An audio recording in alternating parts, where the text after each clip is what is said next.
Okay, I want to look at transnationalism and family, and I also recommend a couple of readings out of Population, Space and Place, who are questioning some of the migration development nexus hypothesis, that it's three wins, like for countries, host and destination, as well as for migrants themselves. Some of those articles are sort of a bit critical of looking specifically at all migrants being the same, and that clearly females can be, and their families may be disadvantaged, and yet it's not being recognised properly. And also go back, it was just a question someone asked, sent me an email about, so what does diaspora mean for Australia? And there's two dimensions of diaspora in Australia, which I thought I'd put back in your notes before we get off this topic. One is that we look at immigrants in Australia, those immigrants from different countries that have come to Australia and their relationship with their home country. Okay, so they're Irish in Australia, or Malaysians in Australia, or Sudanese in Australia, and therefore they're acting as a diaspora for their home countries. And then we also look at the engagement of Australians living abroad with their homeland, their relationship with their homeland. So there's two dimensions that I think that was causing one student a bit of confusion. So I hope they're not here at the moment, so it's for them that I'm really just going back on what does the Australian diaspora mean.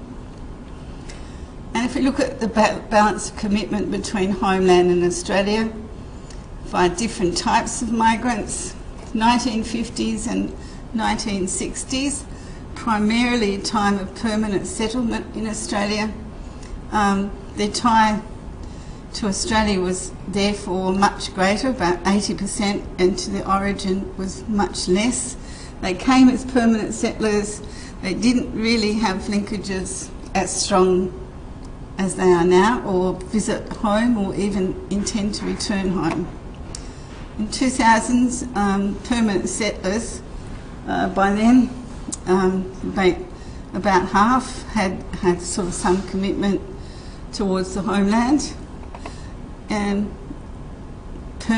settlers in the 2000s, temporary residents, as you can see, were clearly only about 20% tied to Australia, and clearly very much still tied to the homelands, because that's what it's suggesting. They are temporary and they could be circulating. They're not semi-permanent. They might not have any desires to stay full-time. So the types of migrants also obviously influence how they relate to that homeland and how they then form diasporas. A longitudinal study I worked with asked those, and they were permanent residents only, whether they still had relatives in the homeland. Yes, almost 3/4 did. Had they received financial help from the homeland? About 8%. Mainly they sent money back to family overseas rather than the other way around, 22%. They had travelled home, roughly about a third of them, and that again is important if you want to actually continue links and relationships with family back home.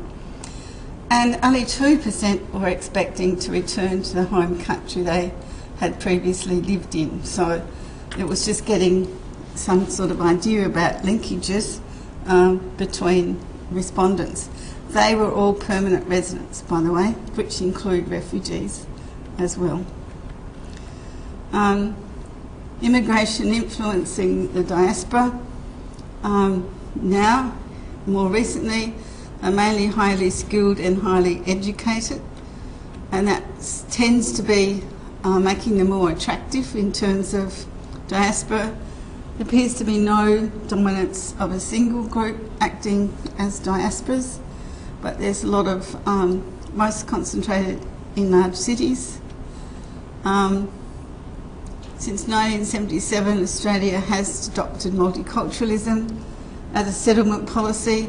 That actually let's say, enables or facilitates links with home countries and them to keep their culture, meaning we're not asking for assimilation or integration, but multiculturalism has actually fostered, if you like, links to their home countries and the ability to retain culture within Australia. And obviously some groups are far more stronger than others. Significant level of return migration. More than a quarter of settlers since World War II have re-immigrated. So quite a high. These were mainly settlers, permanent residents so-called. They have re-migrated. Sometimes in later years of life they could go back to Italy and places and take their Australian pension with them, which was important so that they go home to retire and actually retain their pensions back in the home country, which is usually a lot more than they would be paid in the home countries. So that's quite a generous provision Australia's had for a lot of those post-war migrants. Those immigrants in Australia have had long-standing connections with home countries. They vary between groups, but often the post-war Italian, Greek communities, very strong linkages back to their home communities, and they've maintained those linkages. Those linkages, as we've said before, information technologies allowed a much more frequency of movement, the costs, and just if it's Italy or Greece or Europe or London or wherever, relatively cheap airfares, reduction time travel costs, and recent birthplace groups, Indians, etc., tend to prefer to import their brides from homeland. This is where we talked about Tuesday, provisional marriage visas and sponsored by Australian residents. So you can sponsor a provisional bride from overseas as long as she's not in the country, but you have to marry them within 9 months, and there's some categories up to 2 years, but clearly the idea is they come and get married and then they can apply for permanent residency as well. And citizens also marriage visas, which we talked about. So I go back to Tuesday's lecture if you really want to look at those visa types. This also just shows you that over time, so I was talking about large number of Italian-born people in the post-war period came here, particularly settled in Melbourne, but also Adelaide, Sydney. And this is from the census. The outline version here is Italian-born population. So it's showing you Italian-born is old. It's been in Australia a long time and it's actually a very old population. From the ancestry question, so this is first and second responses to ancestors.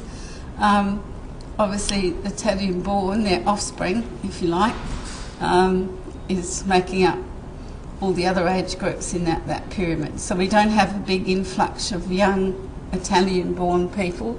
It's mainly descendants of the original Italian-born, but they're still on the census form indicating they are first, second generation, third generation Italians. Whereby the Indian-born down here, Indian-born, what's the basic difference with the Indian-born pyramid? Well, it's very, very much younger and very few at older ages. And those who have said Indian ancestry or the first, second response are really the children of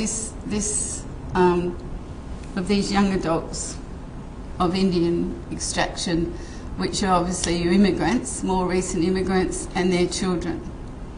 Okay, so some of these groups in Australia have very different age profiles. They've come at different times. They have different linkages to the home country. Some of them have maintained those linkages.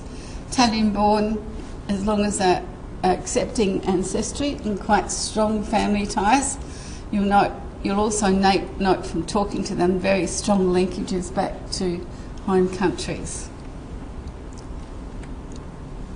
Okay, what is transnationalism? We have been through this before, but I'll just refresh your memories. The definitions vary, but generally centre on exchanges, connections and practices across borders, thus transcending the national space as a primary reference point for activities and identities. In other words, they can belong to 2 countries or even 3 countries, but still maintain a home country. Migrants maintain a variety of links or ties to that home country.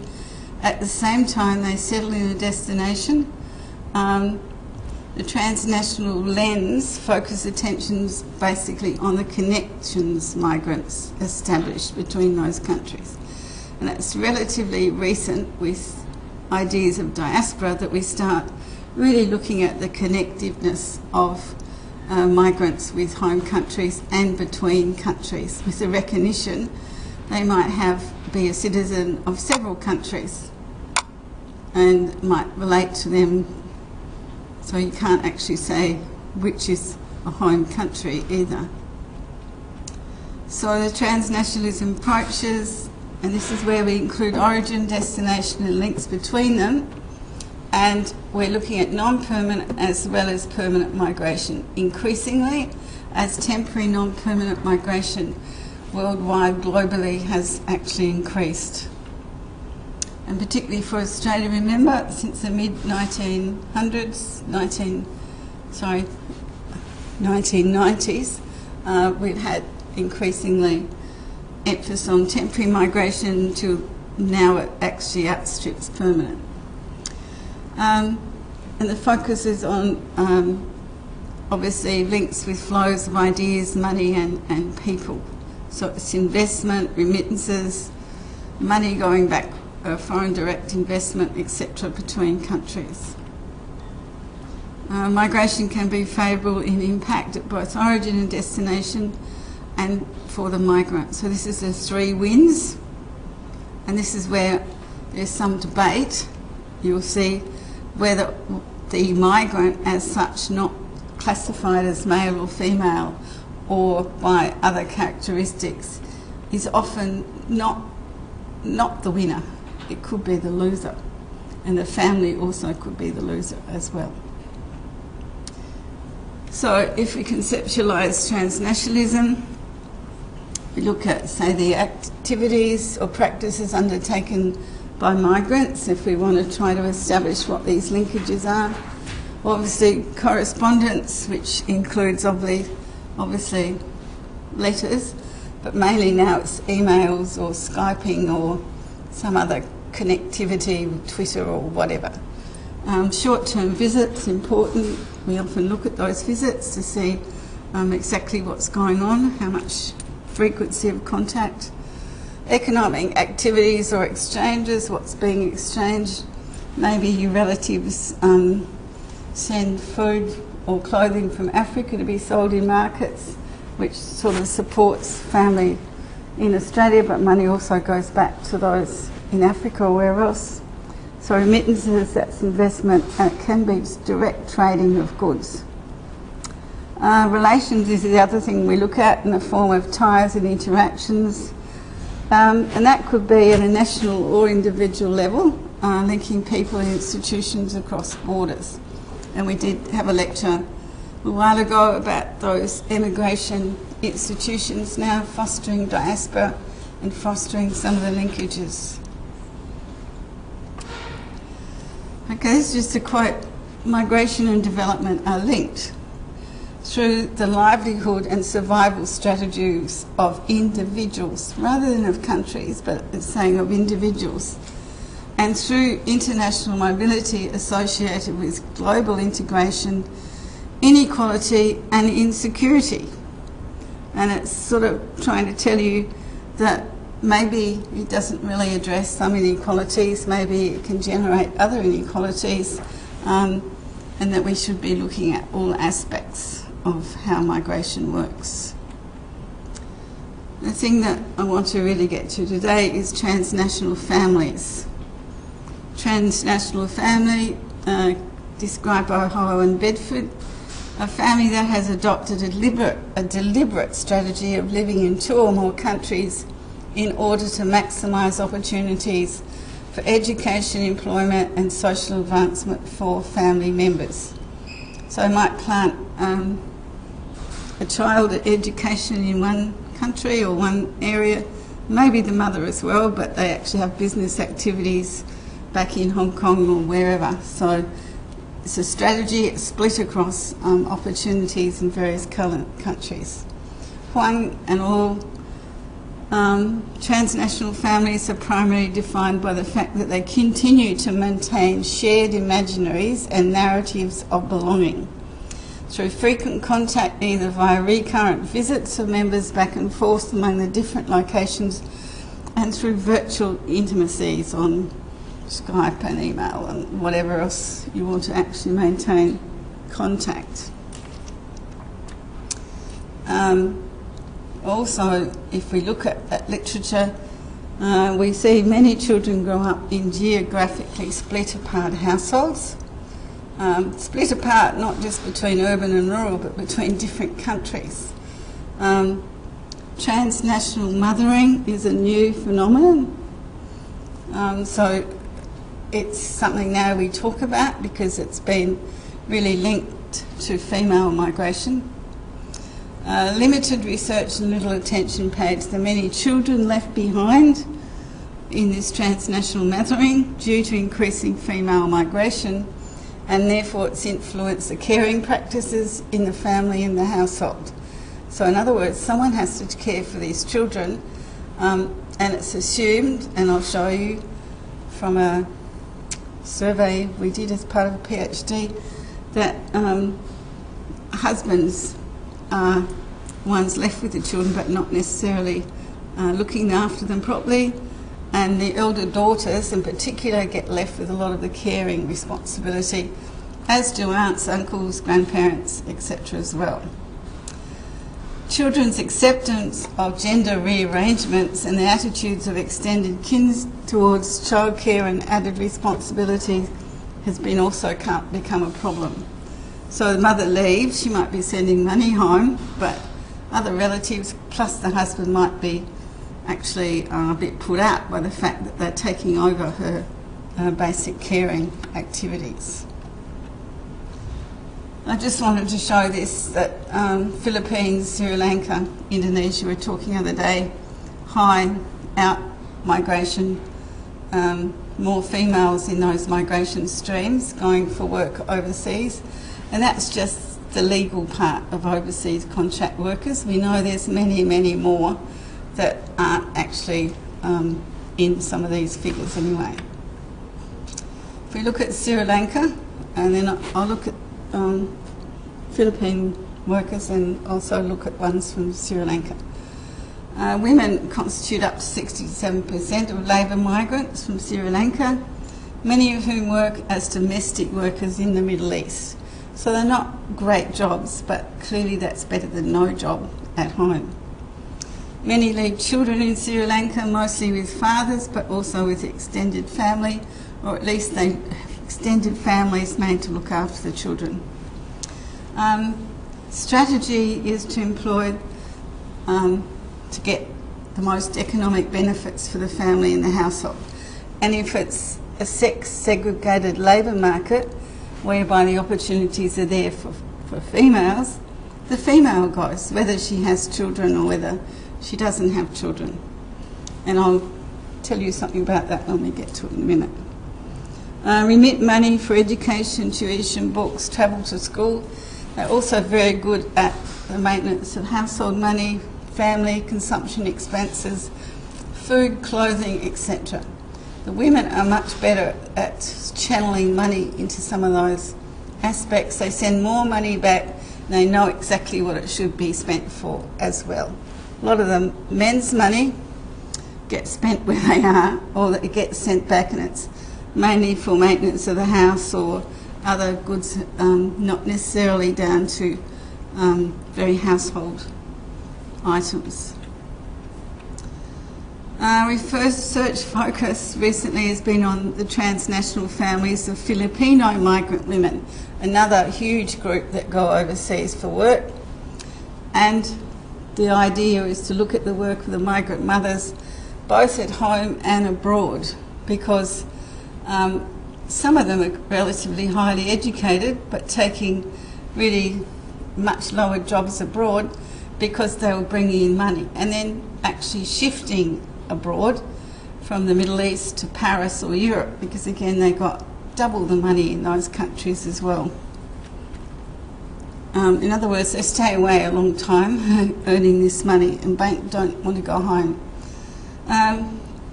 We also need to look closely at the work of the fathers left behind.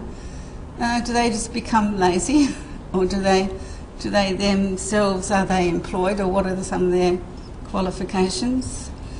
Which my student looked at. The role of the eldest daughters in caring for family, they seem to be the most disadvantaged in some of these mothers leaving. And the role of extended kin, in particular the aunts and grandmothers, in maintaining family functioning. I'm not saying grandfathers there or uncles, am I? It's again a female-dominated role, particularly looking after children. And the younger they are, the more likely to be cared for by females, not males. And the question, do remittances outweigh social and family resentment, or social and family problems that do emerge as well? This is a Filipino female worker in Paris from that article, Brian, that I just showed you on that. Oh, it's on your hand up for your tutorial, but it's on the front of this lecture as well. It says, I do complain about my long hours. Sometimes my hours get taken up by listening to her stories, and that's her employer. My relationship with my employer is as if we are sisters. But she says, I'm sorry, I can't give you a pay rise because I'm building a house at the moment. So I hope you will just receive these gifts in kind. She knows how to handle me. When I'm complaining there is too much work and my head is aching, she gives me things that will help me relax, like a radio for music, a TV. But what I really want is proper hours and days off, because some of these work 24/7. They really get very little time off or little time out of the household. She goes on to say, when I left my children, they were 7 and 5 years old. Now my oldest is 21 and my youngest is 18. So that's a long time that she hasn't really been caring for her children. When I was working in Saudi, I got to go home every 2 years. By the way, she got out of the job in Saudi and has gone to Paris, is where that other quote's from. I got home every 2 years with my ticket paid for by the employer, which on those contracts of 2 years, that's an agreement they usually send them home, so they go home and see the children and their family. Here, unless you have papers, you can't leave the country. You know the children blame me for escaping. I don't know how she escaped or why she doesn't have papers, but anyway, if I hadn't escaped, I would be able to visit them. But if I hadn't escaped, we couldn't have afforded our house in the Philippines. My salary for 3 months in Saudi is only 1 month's work here, so I say to myself, I can handle it here, my family needs my help, especially now that life is even harder in the Philippines. So even though I am very tired, I keep on working, even though sometimes I am treated a little like a slave. I have to accept cries. Okay, and this is this woman interviewing her, and obviously this is where she's saying, is this a really winning situation for this woman, or is she being put upon to really actually send money home, support children, and she's obviously got out of one situation into another for more money and escape from where she was. This is, on the other hand, a 19-year-old Filipino college student left to care for 2 younger brothers at 13 when mother relocated to Taiwan for work. I had a very difficult time when my mother left. I am the oldest, I had to take over work at home. I had a hard time adjusting and juggling my studies with my housework. I was still quite young, in grade 7 or 7th grade. Before my mother left, I did not do anything when I got home from school. I could even play with my friends. Mother would help with my homework. Now my grades are not good. My father does not do anything at home. So that's a situation where mother's absence might be giving money back to the family, but obviously someone in the family is missing out. She also says my aunt is a big help. She cooks lunch for my brothers and me. Father never cooks. He goes to a neighbourhood house and starts drinking. Okay, so that's the other end of the story of these families left behind. This is another Filipino woman. It's so painful to leave my daughter, so hard to explain to her that I've had to go. I had no money to send her to school if I didn't go. I send my daughter to a Montessori private school because I want a good education. It's so expensive. So she's doing it obviously for education of her daughter.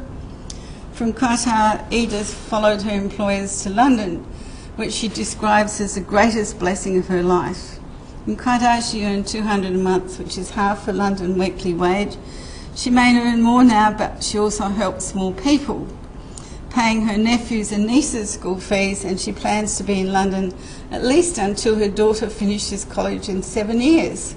So she's a completely separated mother, but then suddenly she's taking on responsibility of this money funding, obviously schooling. I wouldn't mind betting it's the aunt or someone that's actually also helping back home. But her daughter, she doesn't really see grow up at all. And I was in the house taking, and this is a Filipino woman as well, taking care of the children. I missed my job. I was always upset, always not in the mood. I was telling myself that my degree was wasted. My brother in London said, I have a friend here looking for a domestic helper, and he was a diplomat. He can easily get people from the Philippines. So when Greta's family ran into difficulties following her husband's redundancy and her son's health problems, she found the courage to follow her brother in London to work as a domestic for the diplomat's family. Even though as a domestic she was doing precisely the same chores as a housewife does in the Philippines, she did not feel that her degree was wasted, but rather felt appreciated and valued. What mattered to Greta was her newfound recognition and appreciation among her family in the Philippines, who now consult her on every single decision. Since meeting her, this is the researcher, Greta has trained as a childminder and received an English language diploma, qualifications that have allowed her to work in childcare, which she describes now as a dream life. So okay, they leave their children, they go and see if they actually establish a better life for themselves elsewhere. What I'm going to talk about now, quickly, I might skip some of it. This is a PhD student I had a few years ago now. She's finished, and she actually looked at families left behind in Sri Lanka. At the time, she worked in Sri Lanka in the government. At the time she was here, or just before she came, Sri Lankan government was going to make a law or regulate that women with young children weren't allowed to go take migration, overseas contract work, because of some horror stories at home about children being left at home and really not being cared for properly. And so I think it was under 5, you weren't allowed, it's still quite young, you weren't allowed to go, but there was very much an outcry about it, and it was one of the things she was studying, of what sort of impacts those sort of laws would have, because households were saying, but then we won't have any money, how else do we cope, etc. Actually the law didn't get passed, but there are now some more government help. There is more government help for those children left behind. Anyway, these are just Sri Lankan female domestic workers overseas, and clearly this is our female domestic workers. This is the total, and this is our male workers up to when she did this study. These are contract workers where they're gone overseas. A lot of them, the red is females. A lot of them in Saudi Arabia, Kuwait, United Arabs or Middle East, more males in Qatar, but females, Lebanon and so on. So very highly concentrated in those countries, primarily filling jobs the locals didn't want to do, which is basically domestic work. The age group of these, the males seem to be younger than the females, seems to be more older females over about 30, up to even age 50. Again, these are some of the carers and other overseas contract workers we're talking about here.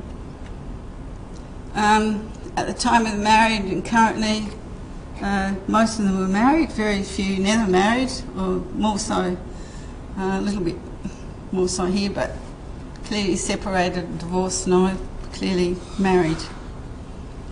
Person mainly responsible for childcare in the absence of mother and some requirement of institutional support by sector. This is urban, rural sector she did.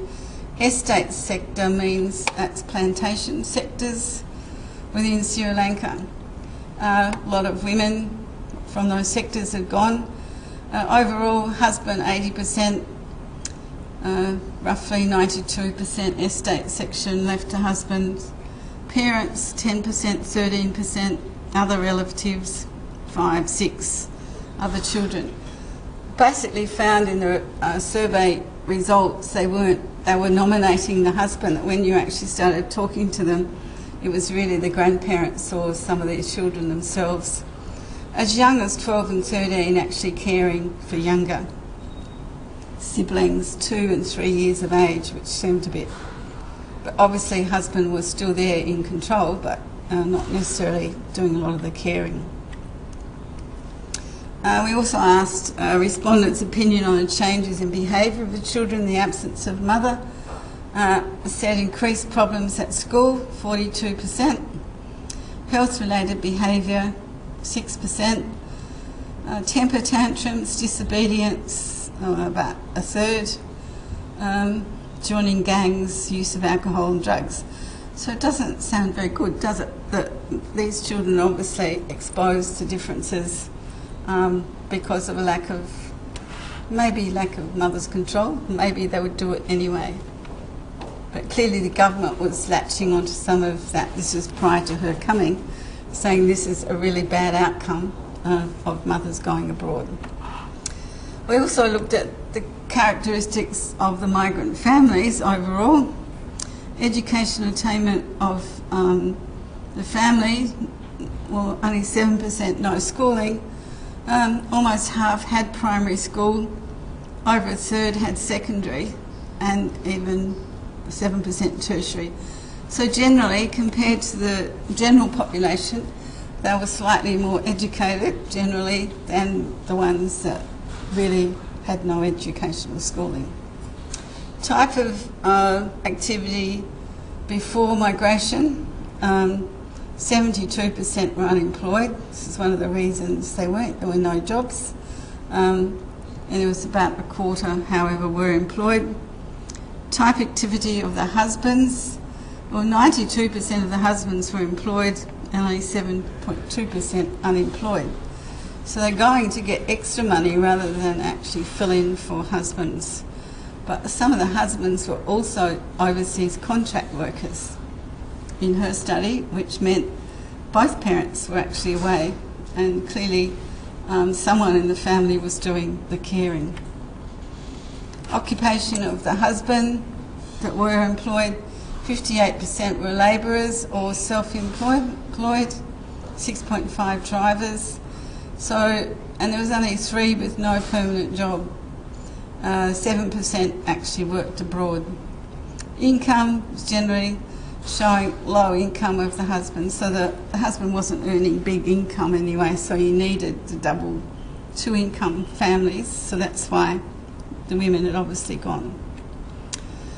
Okay, in conclusion, we need for more detailed studies on economic and social outcomes of migration, for families, individuals and those left behind populations and communities.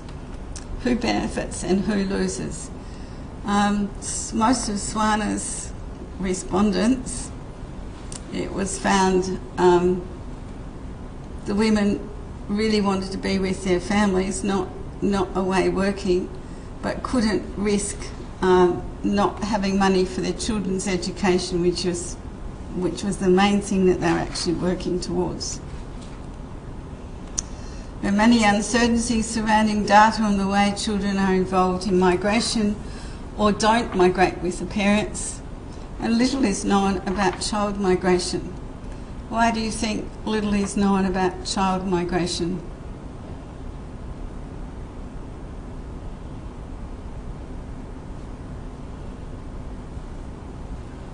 As a researcher, it's very difficult to do a study asking children anything. You're not basically allowed to interview people under the age of 18, and also just situations. How do you get to ask children outside of family context or outside of what they think the family wants to hear? So it's sort of an area of research, particularly on these left behind families or split families. What do the children actually think, or what do they appreciate from the sacrifices mothers and others are giving up for them? And are increasing technology advancements sufficient to overcome some of the difficulties in transnational mothering, Skype, etc., or are the social and emotional costs too high? And we found in that survey mothers were also keeping in contact with home at least once a week on the telephone, and that was really before Skype became so popular, that survey. But they were trying to stay in contact, and they said they were mothering at a distance. They were still listening to their children's problems and still orchestrating the family expenses and whatever. But I don't think that's quite the same as having mother in the household or close by. Okay, so what I'm showing you there, that maybe some of the aspects aren't necessarily a win-win